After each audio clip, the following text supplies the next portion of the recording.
La promoción anual de las vacunas contra la gripe es un caso especialmente ilustrativo de cómo la prevención médica puede convertirse en una herramienta de mercado sostenida, incluso cuando la eficacia real del producto es notablemente variable. Aunque las vacunas antigripales tienen una base científica sólida y pueden ser útiles para reducir complicaciones graves en poblaciones vulnerables, como ancianos o personas inmunodeprimidas, lo que se ha desarrollado alrededor de ellas es, en muchos aspectos, un aparato de promoción masiva que no siempre refleja la evidencia real de su impacto clínico, especialmente en personas sanas de bajo riesgo. Cada año, millones de personas en todo el mundo son invitadas, incentivadas o presionadas a vacunarse contra la gripe estacional. Se trata de una campaña globalizada que implica gobiernos, organismos de salud pública, farmacéuticas, cadenas de farmacias y centros de atención primaria. Las justificaciones son siempre las mismas: prevenir la enfermedad, proteger a los más vulnerables, reducir las bajas laborales y evitar la saturación del sistema sanitario. Todo esto suena razonable y hasta altruista. Sin embargo, al analizar los datos de efectividad reales año tras año, emergen serias dudas sobre si esta insistencia está totalmente justificada en todos los grupos poblacionales. El mayor problema es que la eficacia de la vacuna antigripal varía de manera drástica dependiendo de la coincidencia entre las cepas incluidas en la vacuna y las que circulan efectivamente durante la temporada. Como el virus de la gripe muta con rapidez, los fabricantes deben predecir con varios meses de antelación qué variantes serán las más comunes, y esa predicción falla con más frecuencia de lo que se reconoce públicamente. En algunos años, como ha documentado el propio CDC, Centro para el Control de Enfermedades de Estados Unidos, la efectividad de la vacuna ha caído a niveles tan bajos como el 10 a 19%, especialmente en adultos sanos. En otros años, puede rondar el 40 a 60%. Pero rara vez se supera ese umbral, lo que contrasta con el mensaje dominante de que la vacunación es la mejor forma de protegerse. Esta disparidad entre realidad y narrativa es aún más evidente si se considera que las campañas de vacunación son virtualmente idénticas cada año, independientemente del nivel de protección previsto. Nunca se dice: este año la vacuna tiene una efectividad estimada del 20%, decida usted si le compensa. Al contrario, el mensaje es uniforme y simplificado: vacúnese. El lenguaje de salud pública ha sido sustituido por el lenguaje de marketing. Desde un punto de vista económico, el modelo es brillante. La vacunación contra la gripe es una fuente de ingresos recurrente, predecible y de bajo coste de producción. Cada año, farmacéuticas como Sanofi, GSK, Seqirus o Moderna generan miles de millones con contratos públicos, campañas de distribución y acuerdos con centros médicos. En Estados Unidos, la temporada de gripe puede mover más de 5.000 millones de dólares en ingresos solo en vacunas, sin contar el negocio paralelo de dispensación, transporte, promoción o clínicas temporales. En países con sistemas públicos, los gobiernos asumen la factura, lo que garantiza ingresos asegurados.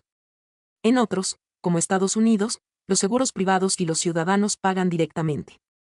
En ambos casos, el ciclo se retroalimenta sin cesar. Más allá del beneficio económico, el problema radica en el sesgo con que se presenta la información. Aunque existen revisiones científicas, como las del grupo Cochrane, que han cuestionado reiteradamente la utilidad de la vacunación universal antigripal en adultos sanos, en términos de reducción de hospitalizaciones o ausencias laborales, estos análisis apenas llegan a los medios de comunicación generalistas o a los mensajes institucionales. Por el contrario, la narrativa dominante insiste en que no vacunarse es irresponsable o incluso peligroso para el entorno. Se ha construido una suerte de obligación moral que no siempre se corresponde con la magnitud del beneficio real. Esto no implica que la vacuna contra la gripe sea inútil. En personas mayores de 65 años, embarazadas, inmunodeprimidos o con enfermedades crónicas, la vacunación sí puede marcar una diferencia significativa, no tanto para evitar el contagio como para reducir la gravedad de la enfermedad. Pero el problema surge cuando se extrapola esa lógica a toda la población, año tras año, sin matices, sin aclaraciones y sin reconocer la baja eficacia de determinadas temporadas. De hecho, una revisión honesta exigiría comunicar claramente que en muchos años, especialmente si hay desajuste de cepas, vacunarse puede ofrecer una protección mínima o apenas estadísticamente significativa en adultos jóvenes y sanos. Además, esta campaña anual ha servido para mantener una estructura farmacoeconómica donde el negocio de las vacunas estacionales se perpetúa sin necesidad de innovación real. Durante décadas, las fórmulas han cambiado poco, solo se adapta a la cepa. A diferencia de las vacunas contra enfermedades graves como el sarampión o la polio, que ofrecen inmunidad duradera, la vacuna de la gripe es efímera y necesita ser renovada anualmente. Esto la convierte en una fuente de ingresos constante sin necesidad de rediseño farmacológico, solo de reetiquetado biológico. Es el equivalente a vender el mismo producto con diferente envoltorio cada año. A nivel ético, Lo más preocupante no es la existencia de la vacuna, sino la opacidad informativa y la presión institucional.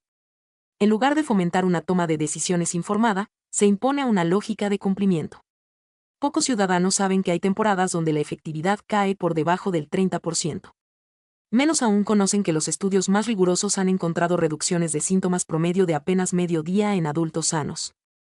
Y sin embargo, todos reciben el mismo mensaje: vacúnese, es su responsabilidad. En resumen, las campañas anuales de vacunación contra la gripe ilustran cómo una medida de salud pública razonable puede ser transformada en una maquinaria de consumo anual sostenida por simplificación del mensaje, miedo social y rentabilidad garantizada.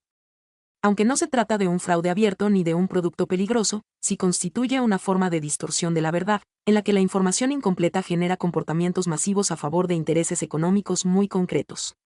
El producto es técnicamente válido, pero su presentación pública está contaminada por un marketing que disfraza incertidumbre científica de certeza moral, y como ocurre en muchos de estos casos, el daño no es inmediato ni dramático. No hay escándalo visible. Pero se erosiona lentamente la confianza en las instituciones sanitarias, se diluyen los estándares de evaluación crítica, y se promueve una idea de salud basada en automatismos, no en reflexión. El beneficio es predecible, la verdad, no tanto.